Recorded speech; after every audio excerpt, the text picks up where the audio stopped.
The Harmonia 7 space station hung like a gleaming jewel against the backdrop of stars, its sleek contours and pulsing lights representing the pinnacle of interspecies cooperation and technological marvel. Orbiting a neutral planet in a system equidistant from 5 major galactic powers, the station served as both a premier research facility and a diplomatic cornerstone. Among its many accomplishments, Harmonia 7 was perhaps most renowned for its medical technologies. Disease, as most civilizations understood it, had become little more than an inconvenience here. Microscopic nanites patrolled the bodies of inhabitants, quantum diagnostics predicted ailments before symptoms appeared, and molecular restructuring could repair damaged tissue in hours.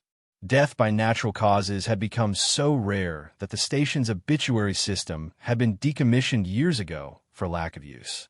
It was into this utopia of health and technological hubris that Alexander Morrison, Alex to those who knew him, arrived on an unremarkable Tuesday. A human medical technician of little note, he had been selected through some bureaucratic lottery for a minor cultural exchange program that no one seemed particularly invested in. The station's administration had announced his arrival with the same enthusiasm they might have used to announce a routine system update. Alex adjusted the strap of his standard-issue duffel bag as he stepped through the gleaming decontamination chamber. A diplomatic officer, a Valerian with skin like polished amethyst, waited for him on the other side, scrolling through a hovering display with all 4 of her slender arms. Alexander Morrison, human, medical specialist. Temporary assignment, she stated without looking up. Welcome to Harmonia 7. I am Liaison Officer Xylith. I will take you to your quarters and brief you on your duties. Alex nodded. Thank you. And it's just Alex. As they walked through the station's pristine corridors, Alex couldn't help but stare. The walls themselves seemed alive, pulsing with soft light that adjusted to their presence. Personnel of various species moved with purpose, some floating, some crawling, others walking on any number of appendages.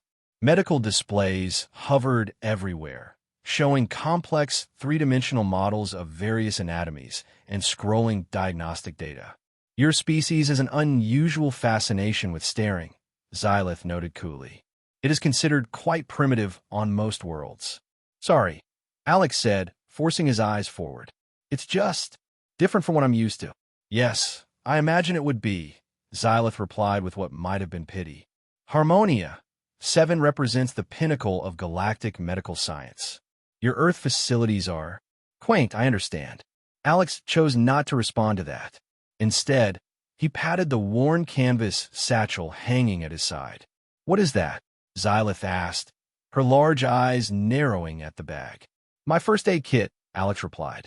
For the first time, the Valerian's professional facade cracked as her lips quirked upward in what Alex recognized as the universal expression of suppressed laughter.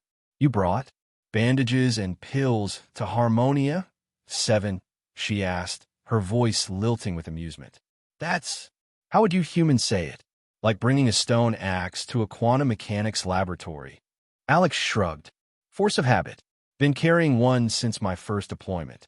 Well, Xylith said, regaining her composure, I suppose it's charming.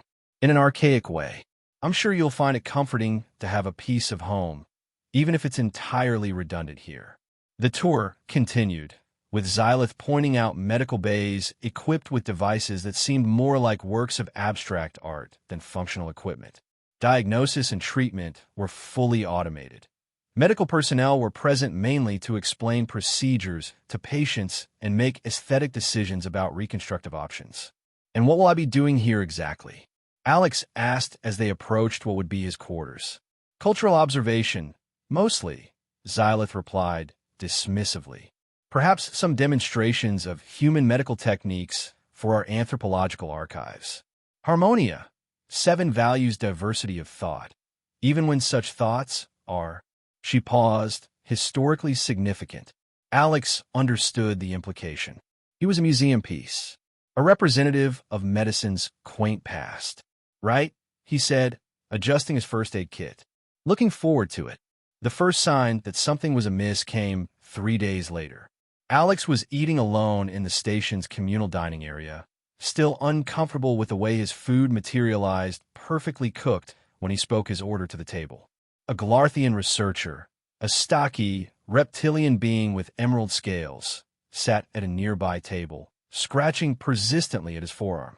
The scratching grew more vigorous until, eventually, the Glarthian let out a frustrated hiss. Alex noticed a patch of scales that seemed duller than the surrounding area, with a slight pinkish tinge underneath. Skin trouble? Alex asked, sliding into the seat across from the researcher. The Glarthian looked up, startled, then narrowed his vertical pupils. Minor dermal irritation. Nothing significant. Mind if I take a look? I'm a medic. The Glarthian, his nameplate read tall, seemed amused. The human medic? With the, what do they call it? Band-aids. Among other things, Alex said evenly. Our medical systems have already scanned me. It is a minor protein anomaly in my tertiary dermal layer. The molecular reconfigurator is adjusting its parameters to address the issue at the cellular level. As if to contradict him, Tall scratched again, harder this time, a flake of dead scale drifting onto the table. Seems like it's bothering you quite a bit for something minor, Alex observed. Tall's expression hardened.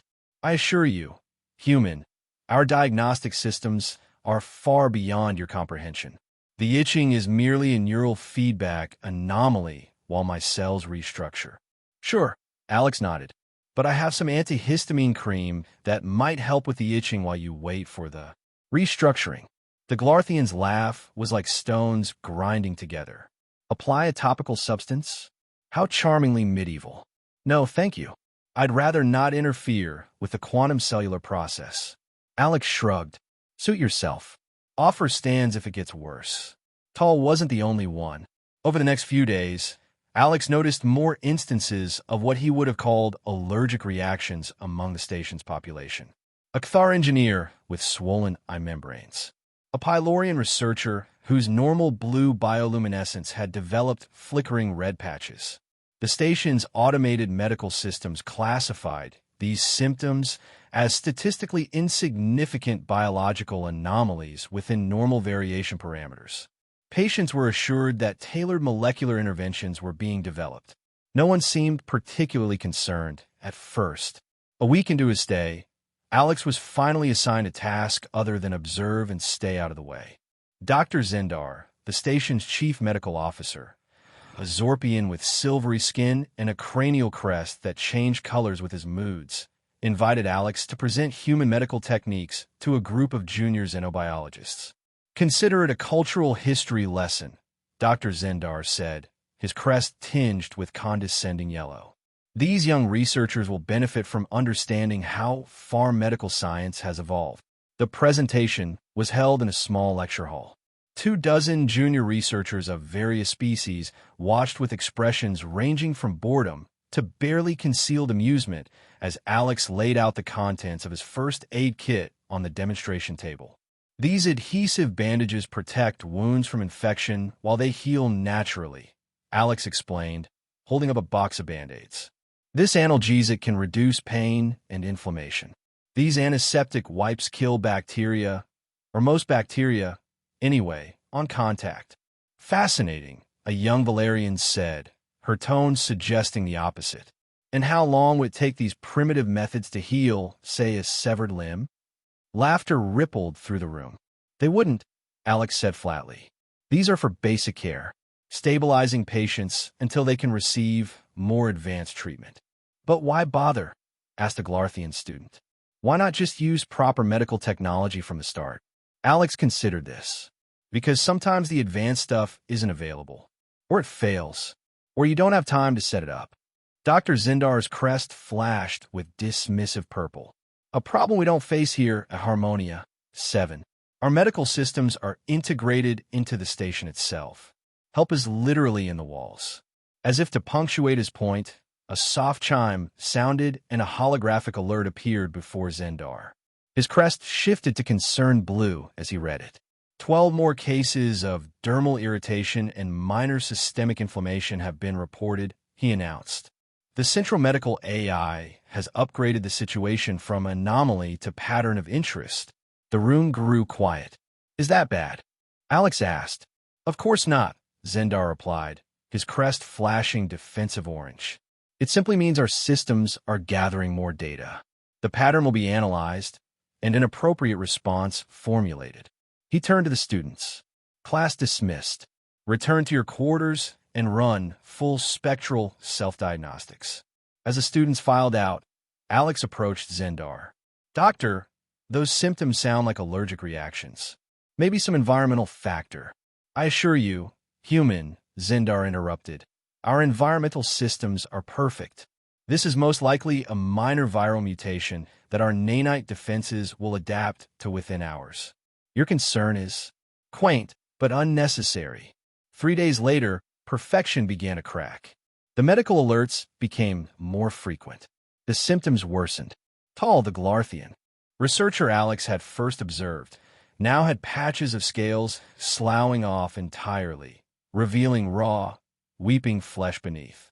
The Kthar engineer's eye swelling had progressed to the point where he could barely see. Multiple pylorians were now showing patches of angry red, interrupting their blue luminescence. And it wasn't just the 3 species. Cases were appearing across almost all of the station's 27 sentient species. Only humans, all 3 of them on the station, seemed unaffected. The Central Medical AI updated the situation status from pattern of interest to anomaly cluster and finally to potential emerging concern. Alex sat in the observation lounge, watching medical drones zip through corridors with increasing frequency. The station's normally serene atmosphere had developed an undercurrent of tension. People spoke in hushed tones. Some wore protective fields that shimmered around them like soap bubbles. Liaison Officer Xylith approached, her purple skin now marred by raised welts that looked painful. She had clearly tried to cover them with some kind of cosmetic film, but it was peeling at the edges. Alexander Morrison, she said, her voice less confident than before. The Chief Medical Officer requests your presence at an informational briefing. About the outbreak? Alex asked. Xylith's expression tightened. We are not calling it that. It is a synchronous biological response pattern of unknown origin. Please follow me. The briefing room was crowded with senior medical staff, most showing symptoms themselves. Dr. Zendar's silver skin had developed a patchy rash, and his crest flickered between anxious green and analytical blue as he addressed the room. Our most advanced diagnostic tools have been unable to isolate a specific pathogen, he explained, gesturing to complex holographic models rotating above the central table. We are dealing with what appears to be a novel form of cross-species cellular distress signal propagation. And what? Asked the Kthar medical director, his swollen eyes barely visible. In simpler terms, Dr. Zendar said with obvious reluctance, it appears that when cells of one affected individual experience distress, they somehow trigger similar distress in cells of other individuals, even across species barriers. That sounds impossible, someone muttered. And yet the evidence suggests it is occurring, Zendar replied, his crest now solid analytical blue, though Alex noticed his hands trembling slightly. We are implementing station-wide nanite reprogramming to interrupt this cellular communication pattern. All personnel will report to medical bays for nanite infusion within the next 12 hours. As the briefing dispersed, Dr. Zendar approached Alex. Up close, his rash looked worse, with silvery skin flaking away in places. Human, he said, his voice lower than before. Your species appears unaffected by this phenomenon. Our preliminary analysis suggests your biology may be too distinct from the majority of galactic standard forms to participate in the distress pattern. Lucky us, Alex said. But have you considered this might be an allergic reaction rather than a communicable condition? Maybe something environmental that humans happen to be resistant to? Zendar's crest flickered with irritated orange. We have considered and eliminated 10,726 potential environmental factors. Our environmental systems are triple redundant and constantly monitored. Could something new have been introduced recently? A cleaning agent? A food additive? Impossible. Nothing enters Harmonia 7's systems without exhaustive analysis and approval. Zendar's crest settled back to blue. However, your medical perspective, while primitive, represents an outside viewpoint that might have anthropological value. You are hereby assigned to observe the nanite reprogramming procedure and document your impressions for our cultural archives. Alex recognized this as the closest thing to respect he was likely to get. I'll be there. The observation deck above Medical Bay 7 gave Alex a clear view of the proceedings below. Patients filed in steadily, each directed to a reclined chair where robotic arms administered the new nanite protocols. The procedure took less than a minute per patient. A shimmering field enveloped them briefly. Their biomonitors flickered, and they were directed to exit. Impressive efficiency, Alex commented to the medical technician beside him, a Pylorian named Linth whose normal blue glow was interrupted by several angry red patches. Harmonia 7 boasts the galaxy's most advanced medical throughput, Linth replied automatically, though without the usual pride. The new nanites are programmed to restructure cellular communication pathways and neutralize the distress signals before they can propagate. And the side effects? Linth's red patches pulse slightly. Minimal. Some patients report temporary sensory disruption. A small price to pay for. An alarm blared, cutting him off. Below, one of the patients, a Glarthian, was convulsing in the treatment chair, his scales turning ashen gray. Anaphylactic response, someone shouted. Medical drones swarmed the patient. A containment field snapped into place around the chair. What's happening? Alex asked, pressing closer to the observation window. A statistical outlier, Linth replied, but the confidence had drained from his voice. One adverse reaction among hundreds of successful treatments is another alarm, then another. Across the medical bay, 3 more patients began convulsing. Multiple critical responses detected, announced the AI's calm voice. Emergency protocols engaged. All non-essential personnel evacuate immediately. That's us, Linth said, already moving toward the exit. Observation is suspended. Alex remained frozen at the window, watching as more and more patients began reacting violently to the treatment. The medical drones moved frantically between them, administering counteragents, but for every patient they stabilized, 2 more began convulsing. Human, Linth shouted from the doorway. We must evacuate now. Alex tore himself away from the window and followed the Pylorian into the corridor, which was now filled with panicked personnel fleeing from multiple medical bays. The station's serene atmosphere had completely evaporated, replaced by barely contained chaos. Over the next 16 hours, Harmonia 7 descended into full crisis mode. The nanite reprogramming had been suspended after nearly 7% of patients experienced severe adverse reactions.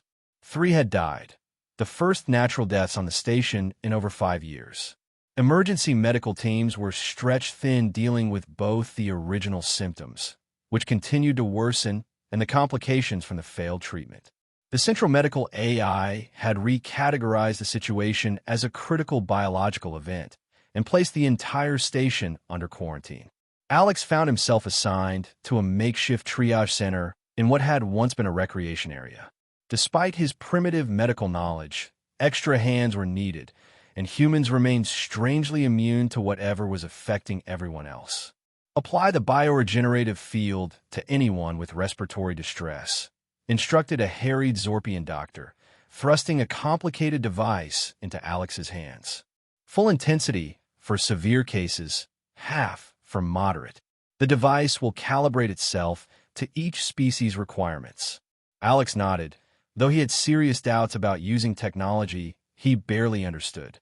He moved through the rows of makeshift beds, applying the device as instructed. Most patients experienced some relief, their breathing easing temporarily, but within hours many were back to gasping and wheezing. During a brief break, Alex found himself next to Tal, the Glarthian researcher who had first caught his attention in the dining hall. Tal's condition had deteriorated dramatically. Nearly half his scales had sloughed off, leaving raw, weeping flesh exposed to the air. His eyes were glazed with pain. "How are you holding up?" Alex asked, knowing it was a stupid question.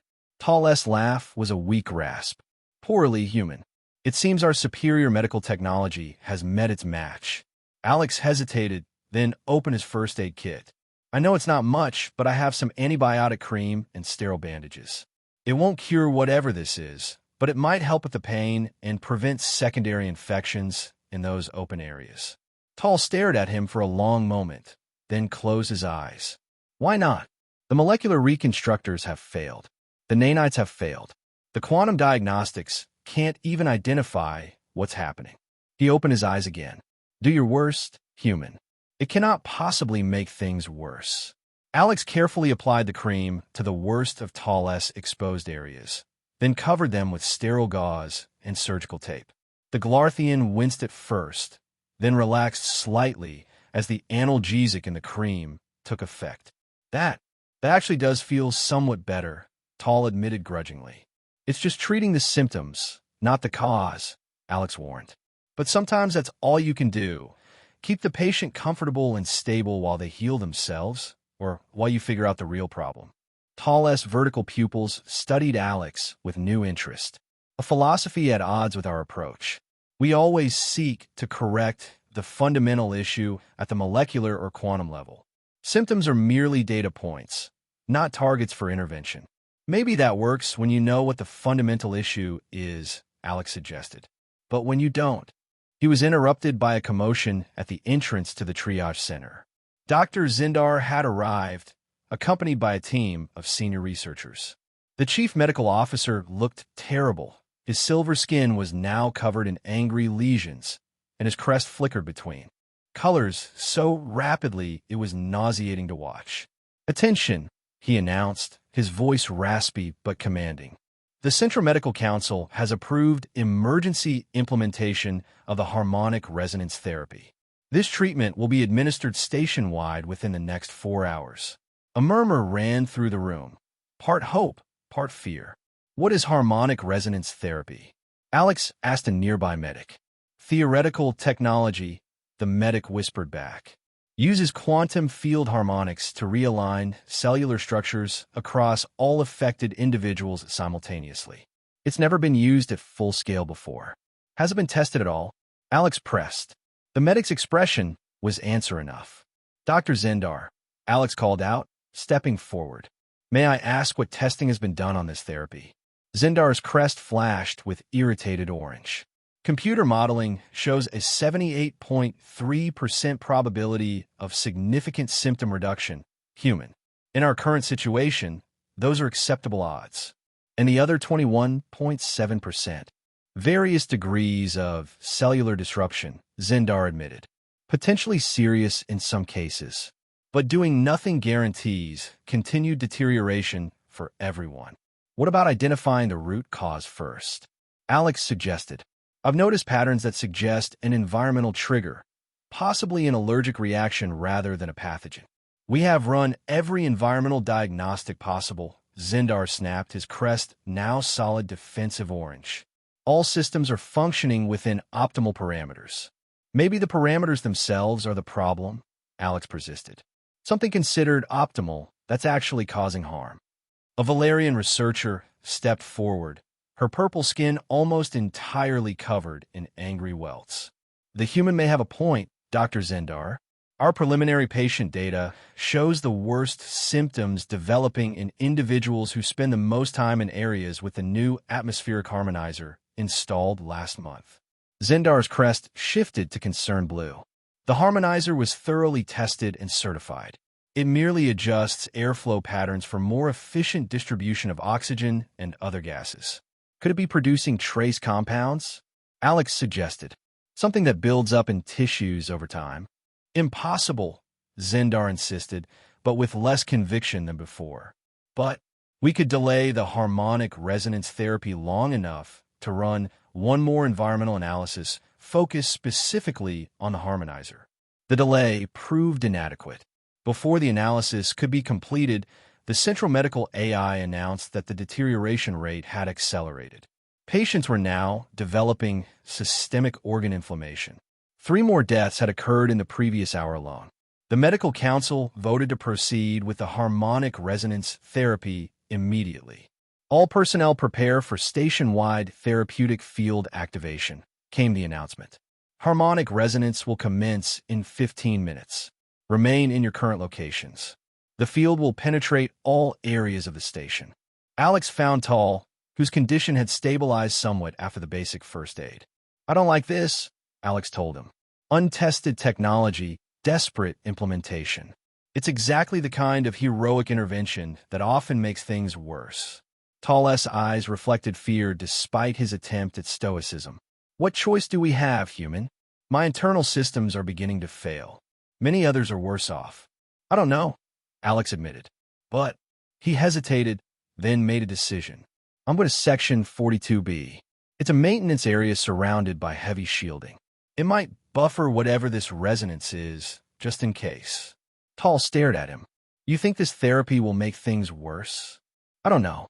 But I've learned that when you're desperate is exactly when you should be most cautious about dramatic interventions. Alex hesitated. You're welcome to come with me. After a moment's consideration, Tall struggled to his feet. I suppose following the human with the bandages cannot possibly be the strangest decision I've made in my scientific career. They weren't the only ones.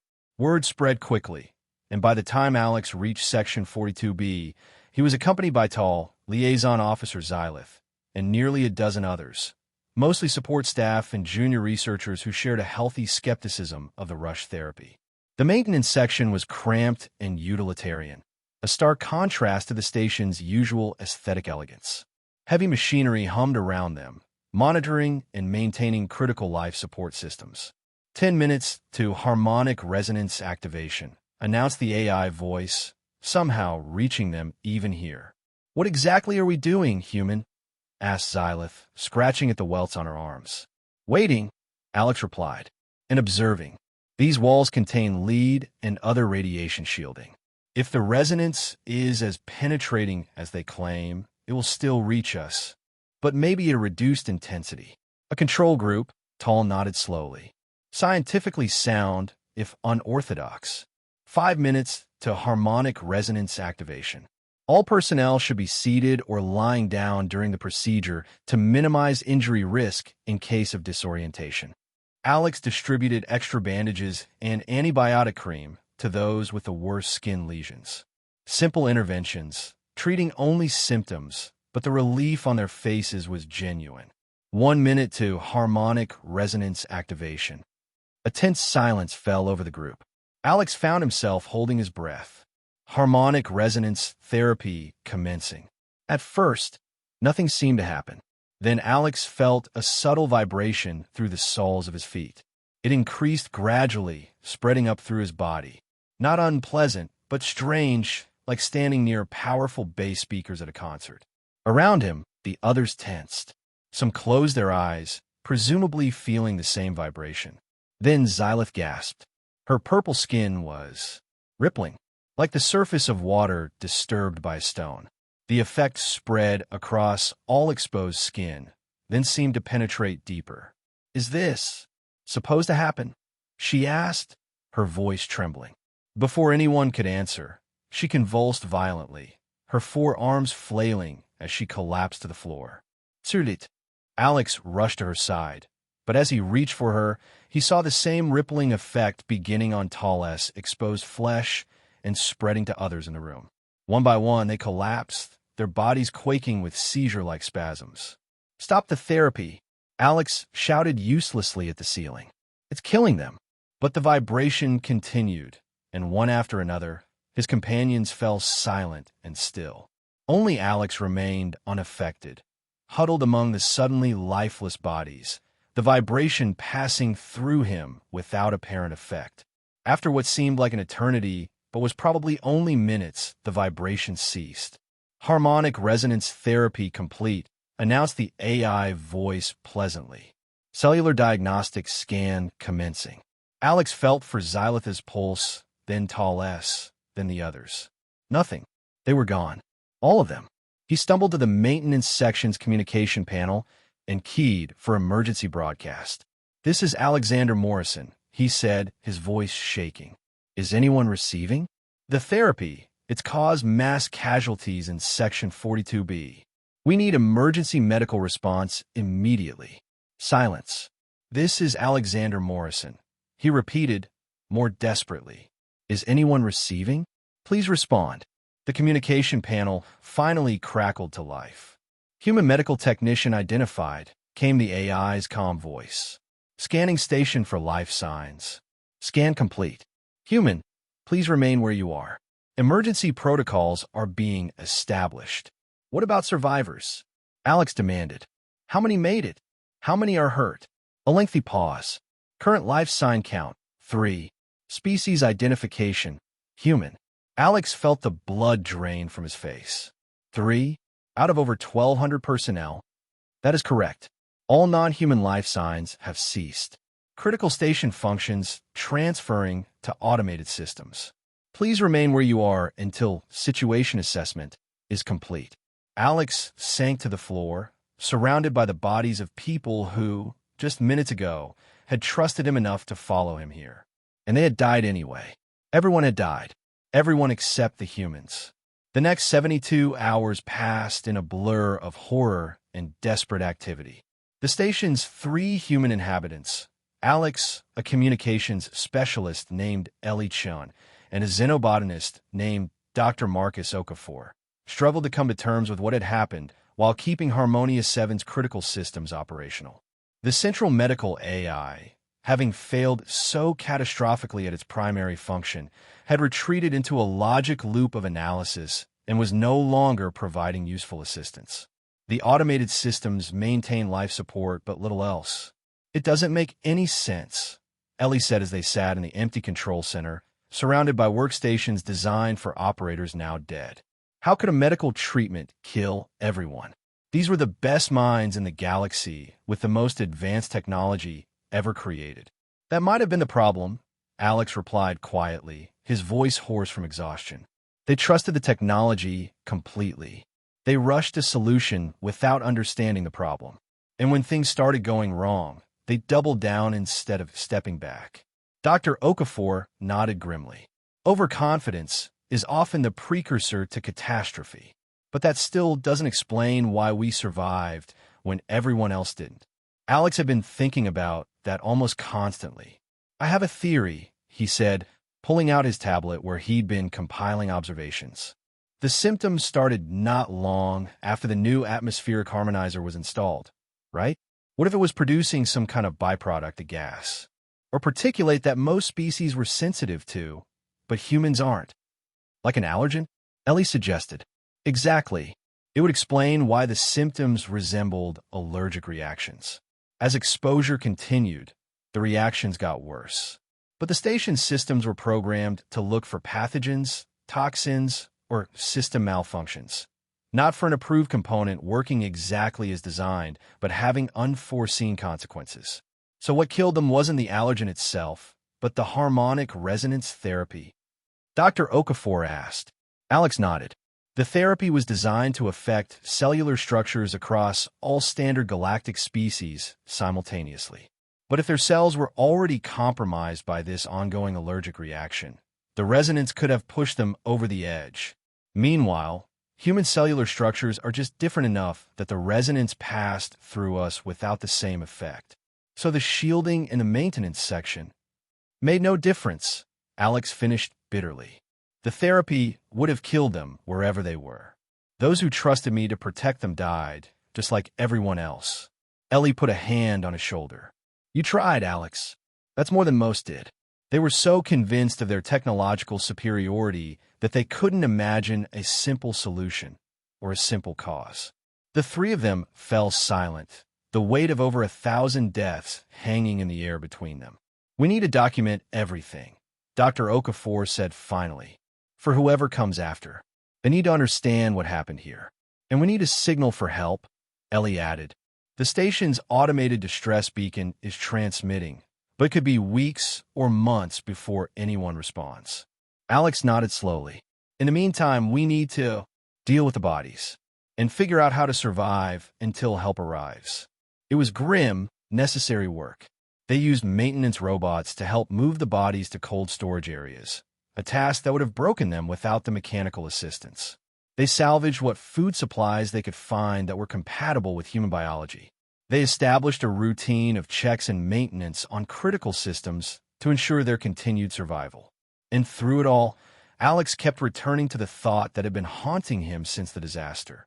The simplest solution had been there all along, but no one would consider it. On the 5th day after the catastrophe, while examining the atmospheric control systems with Dr. Okafor, they found it, confirmation of Alex's theory. "Look at this," Dr. Okafor said, pointing to a chemical analysis readout. The harmonizer was creating a compound called methylenedioxypolybenzene as a byproduct of its operation. It's harmless to humans. Our bodies don't even react to it. But for species with quaternary protein structures, it would trigger an immune response, Alex finished. A severe one that would get worse with continued exposure. And the station's environmental systems never flagged it because it was within the established safety parameters for all known species. The parameters themselves were wrong. Alex leaned against the wall, suddenly exhausted. All those brilliant minds, all that advanced technology, and they were killed by the equivalent of hay fever that kept getting worse until their own cure destroyed them. "What do we do now?" Dr. Okafor asked, staring at the damning readout. "We shut down the harmonizer, for one thing," Alex replied. "Then we wait, document everything, and try to make sure this never happens again." 3 months later, a rescue ship finally arrived, drawn by the automated distress signal that had been broadcasting ceaselessly into space. The rescuers, a coalition team from 5 major galactic powers, found 3 haggard humans and a ghost station of perfectly preserved bodies. The investigation was thorough and deeply sobering for all involved. The final report confirmed what Alex, Ellie, and Dr. Okafor had already pieced together. The atmospheric harmonizer had produced an allergen that affected all non-human species on the station. The increasingly desperate technological interventions had only exacerbated the problem, culminating in the harmonic resonance therapy that delivered the final blow to already compromised cellular structures. In a bitter irony, the simple treatment from Alex's first aid kit, anti-inflammatories, antihistamines, basic wound care, would likely have kept most patients stable enough for the allergen to be identified if they had been widely applied. The basic solution had been literally at hand, but had been dismissed as primitive and irrelevant. The 3 human survivors were returned to Earth with full honors and a swarm of media attention that none of them wanted. The story of Harmonia 7 became required studying in medical schools across the galaxy, a cautionary tale about technological hubris and the dangers of dismissing basic care in favor of complex solutions. Alex returned to his previous position as a medical technician at a small clinic in rural Minnesota. He still carried a first aid kit everywhere he went, though now it was meticulously expanded and regularly updated. Sometimes, late at night, he would find himself checking and rechecking its contents, making sure everything was in place, wondering if he could have done more, saved more, if only he had been more persuasive or insistent. On the anniversary of the disaster, he received a package. Inside was a small, crystalline plaque and a note written in precise, careful handwriting to honor the human who brought a first aid kit to the pinnacle of galactic medicine, and who understood what our greatest minds could not, that sometimes the simplest solution is the right one. The memorial at New Harmonia bears this inscription in 27 languages. You're welcome there anytime. With deepest respect, the families of Harmonia 7. Alex placed the plaque on his desk, next to his ever-present first aid kit, a reminder that no matter how advanced we become, the fundamentals never lose their importance. In the race toward the future, we forget the lessons of the past at our peril. As advanced as we may be, we are all still vulnerable to the simplest of threats, and sometimes the simplest of solutions are what save us in the end.